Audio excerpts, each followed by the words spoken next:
by Dr. Amod Kanth on skill development. So please give him a big round of applause. Sir, please be here for your special address.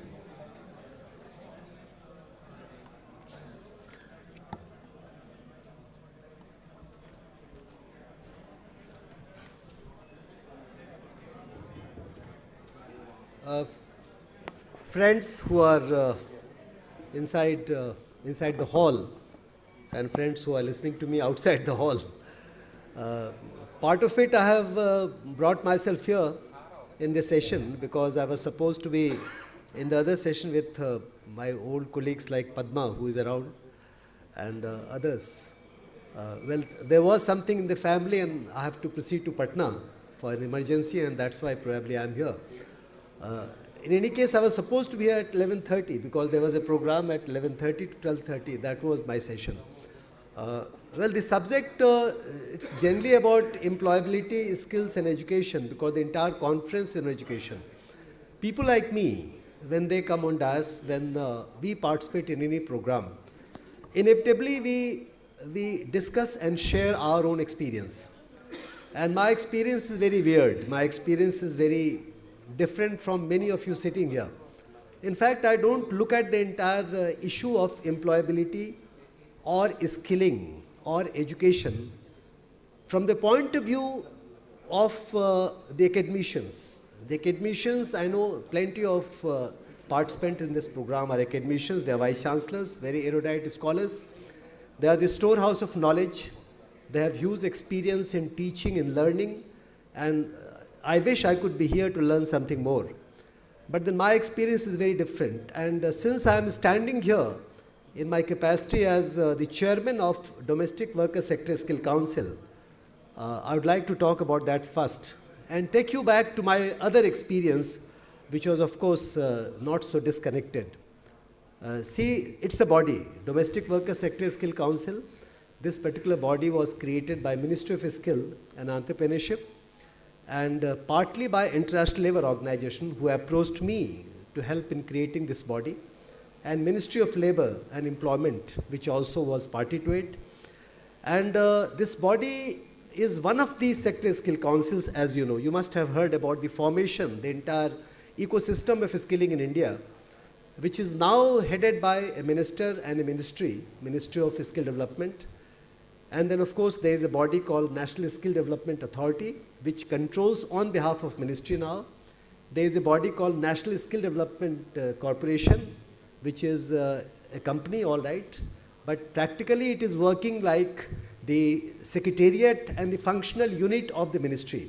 In fact, the entire ministry operates through National Skill Development Council Corporation. The various sectors of activity, the various economic activities, they are formed as autonomous bodies for that particular sector, like retail, hospitality, agriculture, gems and jewelry, management, all these, variety of them. They all constitute different economic activities, the sectors of that economic activities. There were nearly 40 of them, 39 of them created already. The government wanted us to create something with regard to the domestic workers in India. And hence the ILO approached me to lead that body, to lead that process, because of my experience in Prayas. Many of you would be knowing Prayas. Now let me tell you a word about Prayas. Prayas is a voluntary organization. This name I am sure most of you would be familiar. It today employs about 817 professionals. And this organization I started about 30 years back when I was in police. Some of you would be knowing that I have a police background too. I came out of service as DG Police, and I was in Delhi also, Joint Commissioner of Police. And then this particular organization started off to protect children and youth, to carry out some programs for them. But slowly and gradually during the past 30 years, this organization developed into one of the largest voluntary organizations, running 47 homes for homeless children, juveniles, working children, women who are in distress and crisis, homes for them, and the homeless also. That is one. Secondly, most pertinently and relevant to this conference, Prayas runs 53 skill development centers. These 53 vocational training centers, skill development centers or livelihood centers they serve directly every day nearly 15,000 youth. So these 15,000 youth who are being served through Prayas, we are connected to almost all the important skilling programs in the country. We are a partner with National Skill Development Corporation. We are running programs for DDU GKY, you might be knowing, Jivika, Ajivika, variety of programs in 9 states of India. So that is the reason why I was sucked into this process of creating the Sector Skill Council for domestic workers in India. Now, domestic workers don't go by this title only. Domestic workers means all those people who work at home, all those people who work at home, and 90% of them being women. The various job roles which have been defined by us, which have been formulated and finalized by us, they happen to be, let's say, housekeeping of all types, housekeeping within the home, housekeeping in the institutions, housekeeping in, let's say, hospitality sector, variety of housekeeping activities. I mean, your home, jhadu, pocha, bartan types, they are all part of housekeeping. So ये सारा housekeeping ही है. So housekeeping is one of the most important job roles, as we call it, within domestic worker sector. Cooking is another very important job role. The child care, elderly care, prenatal care, postnatal care, multitasking, these are variety of various job roles which have been given to us, and we are responsible to carry them out. That's the job of Domestic Work Sector Skill Council. We create national occupation standards. We create the system of certification and assessment. We certify the training providers, we certify the assessing bodies, and we create the curriculum, the programs and activities, all that stuff. So being the first body, first government-supported body of its kind in the country, nearly 5 crores the government gave us, and we started this body. This happens to be the body now which is now also getting into the domain of policies. Padma is here, one of my colleagues from Delhi, UT cadre. She's an IAS officer, and she was talking about her own experience. See, the national policy on domestic workers is about to be thrown up and implemented. And recently, I was party to creating a law also in Jharkhand, which is notorious for human trafficking and kind of exploitation by placement agencies, as you know, has created a new law for domestic workers, which is likely to be extended in different parts of country. Human trafficking and migration is something connected to domestic workers. So there are 20 million domestic workers in this country who happen to be, according to census, the subject matter or the clientele of my organization. Now, I would like to just briefly talk about how this particular sector of activity is important. All of you, everyone sitting here, perhaps none of you is such who doesn't have a help at home. You need them. They are essential. They are being paid. So they are workers. But they are the most unorganized, perhaps the most exploited, perhaps the most overlooked, unorganized workers in the unorganized sector of India. And my call today, friends, when I am standing in front of you, my call happens to be getting into that domain which is unorganized. 93% of India's workforce is unorganized. Hardly 4 to 5%, 6% happen to be trained and skilled. So the situation is quite weird. We are aiming at skilling, let's say 400 million, 40 crore domestic workers, 40 crore workers by about 2022 or something. That's the target given by the present Prime Minister of India. But then where are we? Actually, we know very well. So here is a class of people, the class of domestic workers, who can be trained while they work, while they earn, and they can be brought into the domain of working class. Presently, they are not professionals. Presently, they don't have the dignity of work or dignity of labor. They don't have dignity of life. The working conditions are very different. So domestic workers is one area which I am trying to explain to you. But before that, I would not like to take a lot of time here. Very briefly, I would like to touch upon my own point of view, if you permit me. My own point of view about this entire sector. As I said, that people like me, when I stand in front of people like you, probably I speak my mind, I speak whatever I have experienced. A policeman by profession, getting into social sector because I started an organization. 3 years I was the first chairman of Delhi Child Rights Commission. So my worldview is very different. It's very varied also.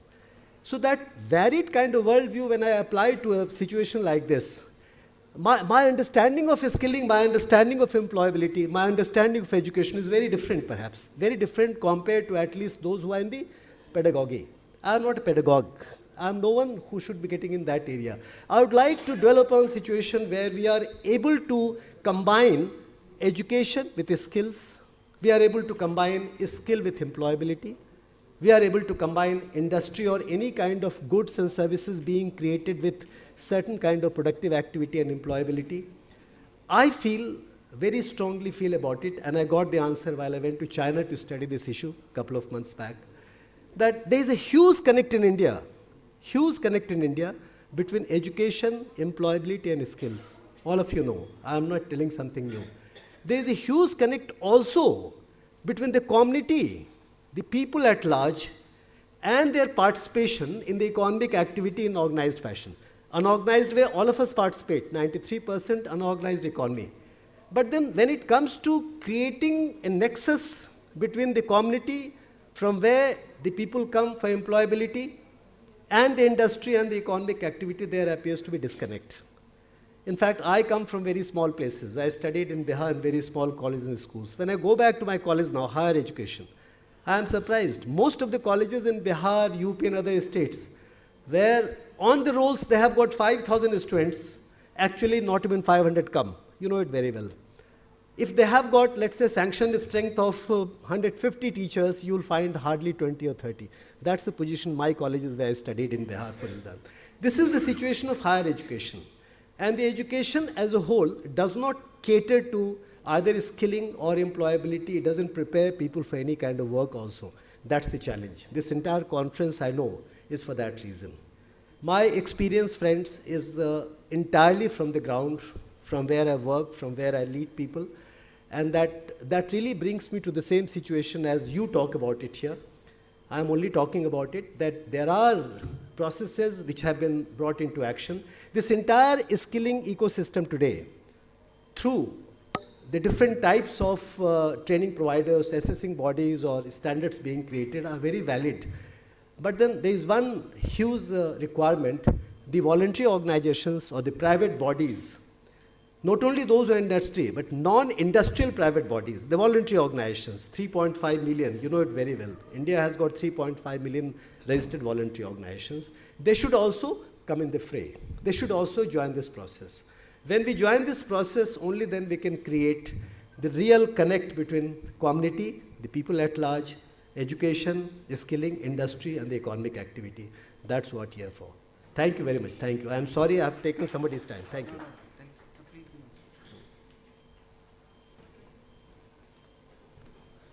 Thank you so much, sir. Skilling is really a very important thing. Doesn't matter it is for domestic workers or for engineers or for any other graduate. So skilling is definitely very much needed, as it not only saves the time of company, but it enhances the value of a product from a company or an organization. So thank you so much, sir. I'd like to call on stage Dr. Anand A. Samuel, Vice Chancellor, VIT University, to present Dr. Amod Kanth with a speaker memento. Dr. Anand A. Samuel, please give him a big round of applause, sir.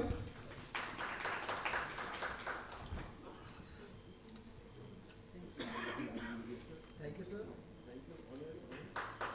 I truly respect gurus like this. And you are vice. Thank you. Thank you.